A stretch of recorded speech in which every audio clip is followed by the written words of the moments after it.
Hey guys, in this video we're going to take a look at how you can change Safari downloaded file location on the iPhone 14 series running iOS 16.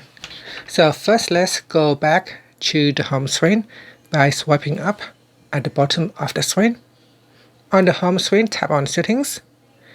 In Settings, you want to scroll down and tap on Safari. Next, we go down and tap on Downloads and then choose where the file will be stored or downloaded. So we're going to change the location. At the moment, it is set to iCloud Drive. So I'm going to select on my iPhone. And if you choose on my iPhone, then the default folder will be the Downloads folder.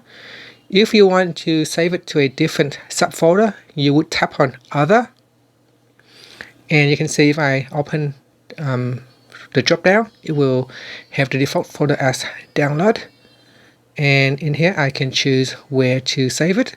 So I can save it to the downloads folder, IT Jungles folder. So I can select IT Jungles and then tap on open, and now it has been set to IT Jungles instead.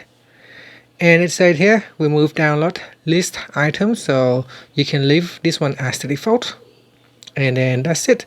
So now if we go back to Safari, and if I tap on the save button, so here if I choose save to files, you can see here it will set to IT Jungles download, and then tap on save, and then tap on replace, or you can keep them both, or if it's not there already, it will save the file. And that is how you can change the Safari downloaded files location on the iPhone running iOS 16. Thank you for watching this video. Please subscribe to my channel for more videos.